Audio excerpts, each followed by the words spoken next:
What's up, sunshine? Rise up. Happy Friday. Friday. We made it to the end of the week. I'm Coy Wire. This is CNN 10. We have a lot to get to. Not a lot of time to do it, so let's get to it. We begin with an update on Tropical Storm Melissa, the latest named storm of this year's Atlantic hurricane season. As of this taping, the storm is about 240 miles southeast of Jamaica and is expected to strengthen into at least a Category 3 hurricane in the coming days. The storm is already drenching parts of the Caribbean as it slowly makes its way west at about 3 miles per hour. Now, that's slower than your average afternoon stroll, right? Well, it has meteorologists concerned. The storm is stalled over a record-hot stretch of ocean, perfect fuel to help it possibly explode in strength.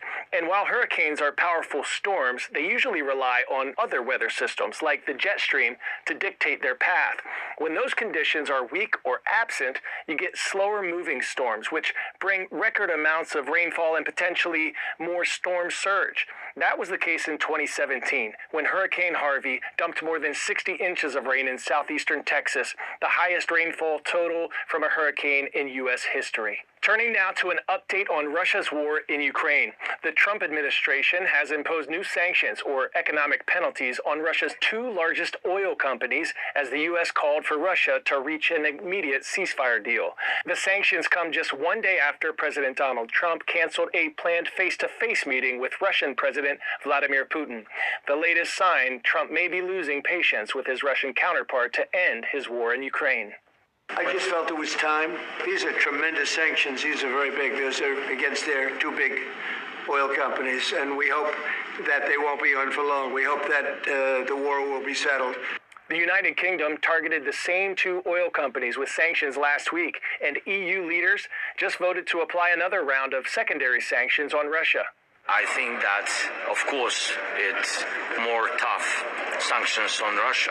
19th package is very important, and of European leaders, of EU, but American sanctions are also very important. And this is a good signal to other countries in the world to join the sanctions.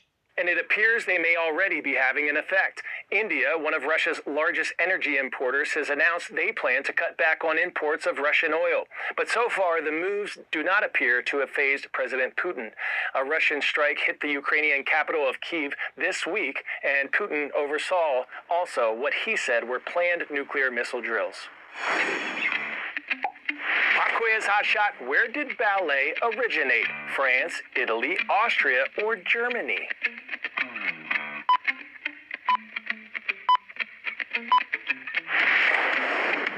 If you said Italy, you are so on point. While ballet has a long history in France, it actually originated in Italy during the Renaissance. Talk about setting the bar. One of ballet's biggest trailblazers, Misty Copeland, has taken her final bow. Copeland officially retired from the American Ballet Theater this week, following an historic career that redefined ballet. She performed one final routine at a star-studded send-off, receiving a massive ovation from friends, family, and colleagues. But the barrier-breaking ballerina says she's far from finished. Copeland, who's known just as much for her advocacy off the stage as she is for her grace on it, says she's going to be ensuring that ballet remains a place where everyone belongs. Our Anderson Cooper caught up with her to see how she's opening doors for the next generation of ballerinas. With ballet, the reason I got into it was because of the joy that it brought me, this beautiful escape. Ballet star Misty Copeland broke barriers as the first black female principal dancer with American Ballet Theater. Now she's working to make the art form more accessible for the next generation. I started the Misty Copeland Foundation in 2021, really with the idea of bringing dance to under-resourced, underserved communities. I wouldn't be who I am if I hadn't been introduced to this incredible art form at a Boys and Girls Club. I just felt like we have to keep this going and give other children the same opportunity. Be Bold is a free after-school ballet program offered at community centers in the Bronx and Harlem, serving more than 500 children of color ages 5 to 12. It's really with the idea of introducing them to moving their bodies, the vocabulary of basic ballet technique, and live music. Eventually, I want to have this program in community sites all over the United States and maybe beyond. You know, we say we want to take over the world one PA at a time.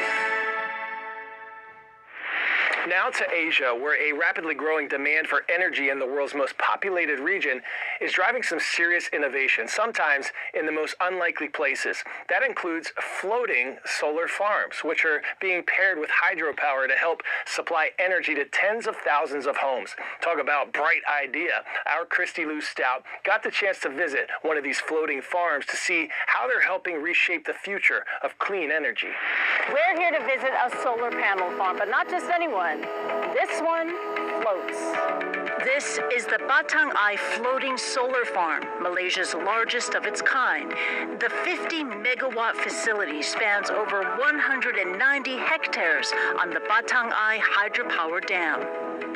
Solar and hydro is a very good combination.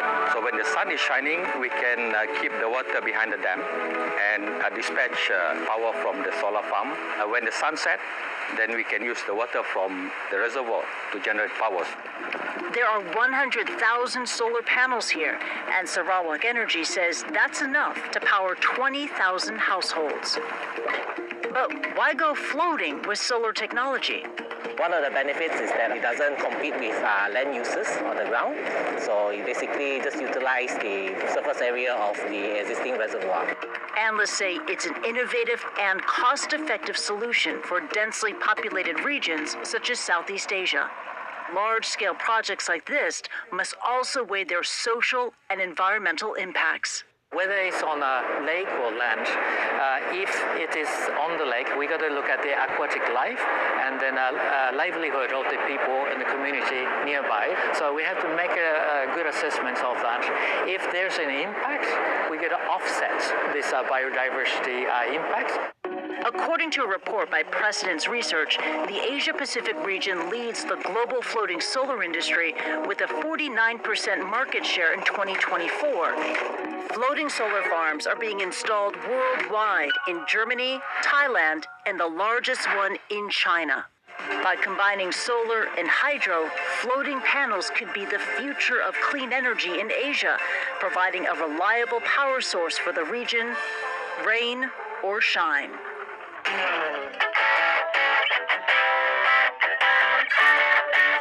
Today's story getting a 10 out of 10. Santos Bagos for life.